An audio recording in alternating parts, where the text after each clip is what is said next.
Hi, Leo Dreger here.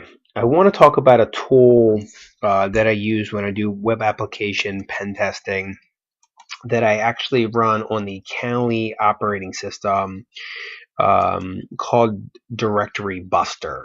It comes out of the OWASP project, and it's a pretty good tool. It's really straightforward, really easy to use. You can find the tool by going to the Kali Linux menu, going over to web applications, and poking around in here. And one place to find it, probably of many, is the web crawlers section. And you can see Directory Buster right there. So once you open up the OS project, you basically go right to the target URL and go ahead and put in the target. We're going to use http:// www.linuxwarrior.com. And you can do :80 or not. It'll work just fine without it. But just make sure that you actually incorporate the HTTP in there as well, or else it'll tell you to put it in. You can use just GET request or switch between header and GET request. You can throttle the number of threads. 10 is relatively slow, so I'd recommend going a little bit faster. Since I own and control the server, and you should be testing this out on servers that you own and control, you can go much, much faster. But clearly, if you have an intrusion detection system on the system and you're doing 200, 400 plus threads a minute, it'll get really, really, really aggressive really, really quick. The next, you can go to scanning type, and you can do a list-based brute force or pure brute force. If you do pure, then all of that gets grayed out, or you can go to list-based brute force. And before we do this, I want to kind of highlight exactly how this is working. So you can go into list information here, and this tells you the default lists that are included within the Directory Buster application. And so one easy way to find these is basically just to search for these different lists in here.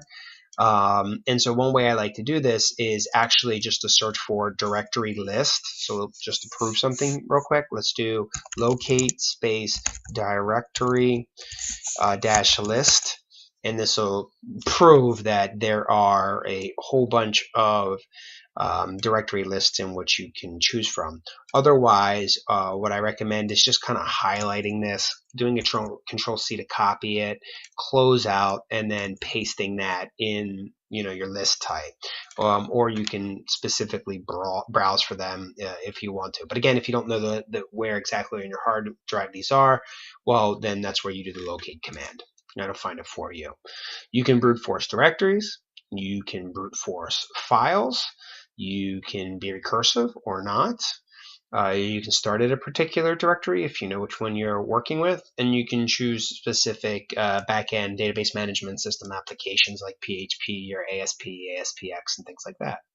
And then basically set it and forget it. Go ahead and click on Start. And it looks like we goofed here a little bit. Sorry, I can't open the file with a directory list in here. And basically, the quick reason why is because I didn't put the full path. So let's do locate directory list. And let's go find it exactly where they are. And you can see that they're in user shared directory buster. So actually in word lists.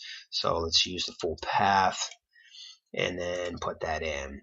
Otherwise, what you can do is just browse to it if you really want to take the easy way out. So this is in user. In this version of Kali, it's in user, share, go. If you hit D here, it'll take you to directory or to the Ds, and then you will find Directory Buster not too far behind. So here we go, Directory Buster. Click on icons, not on names. Go to your word list, and then go ahead and pick it up. Since this is a Unix system, well, that I'm actually testing, and I already know that, I'm just going to go with lowercase, and we'll just do small. I'm really just arbitrarily picking anything right now just to prove that this works. And what I'm proving here is it'll actually give you the full path. So I could have just pasted this in here if I wanted to, but nonetheless, I browsed to it, and you can get to the right link. Most people give up right here when they don't know where to find the word list, but that's, you shouldn't stop just there just because you can't find something. You got to learn how to find it. So like I said, I showed you that with the locate command. locate space directory dash list, and that'll tell you user share, dirbuster, etc. Okay, so then go ahead and click start. And now let's set it and forget it. This is where you go get a cup of coffee, you take a break, you come back a couple hours later, because it will take some time to finish.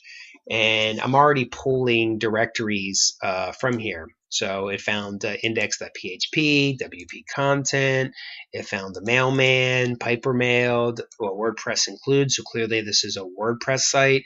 Found a CGI bin, and there could be variants in there. And more importantly, it also tells you the response here. And these responses are pretty important because, like, a great example here is index.php. This is, now we got a bunch of pop-ups here. So let's go back. So you got the response here. So these 301s are redirects where 403 is going to be like a permission denied. So each one of these actually means something. And you could easily Google these, in terms of, what is a 403 error? And I guess just for posterity, let's just do that real quick. So I'll go here, go to Google, and do a, what is a 403 error? Okay, and then it'll tell you 403 forbidden error is an HTTP status code, which means that accessing the page or resource is forbidden. Basically, in long and short here, because the permissions on the file or directory do not allow you to do it. So if you didn't know what a 301 is, you could go right back, switch 403 to 301. Whoops. And basically, move permanently or explained, etc., etc., etc. So that's how you research those and get familiar with those. And it'll tell you the size of the file as well. So it tells you some basic stuff. I found 18 files or 18 directories, 400 and some odd files, and it tells you the type right here. If you want to sort by, directory or file types, it'll actually tell you. Also, you can see something like index.php is there.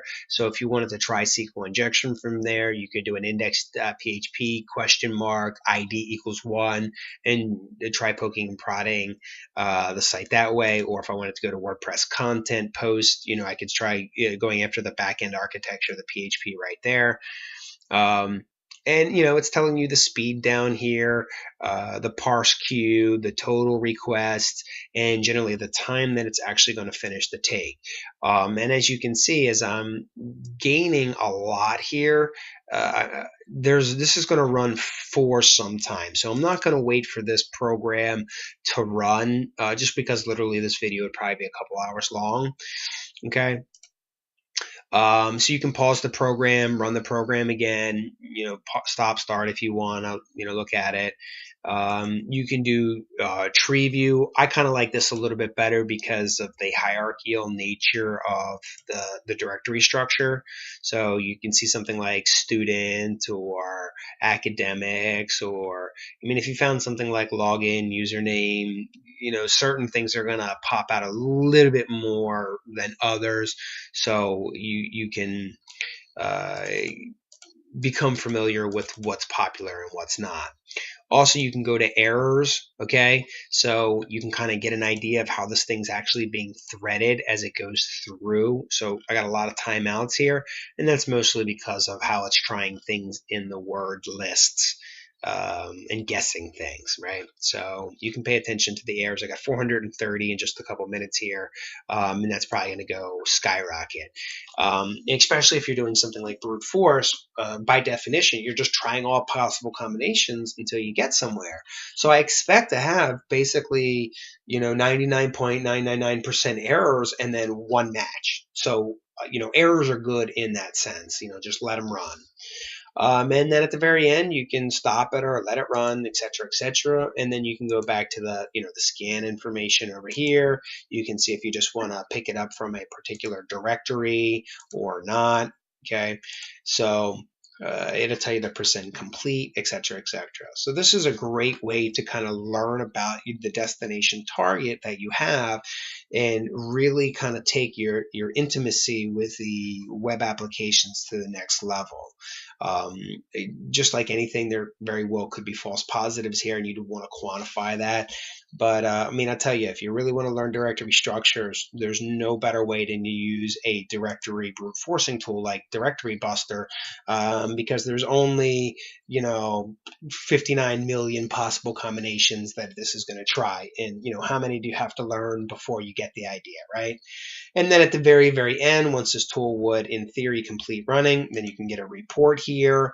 You can get a text-based report. You can just save it to XML, comma-separated value, or choose the location that you want to save the report to. And then, of course, so if we do something like, desktop and then generate your report, it'll go ahead and save that report there, and then you can get an idea of what's in it. So here's your full text. You have sample lists, XML, and comma separated value. And that's really it. That's by far the easiest way to start learning how these directories are built on the different types of systems. And the more you do this, the more experience you'll get with what looks normal and, what becomes an anomaly. And, the more anomalies you see, the more things start popping out at you. So literally time on the console here is how you learn. So I hope you enjoyed the video. Don't forget to check us out on Facebook, LinkedIn, YouTube, and Twitter.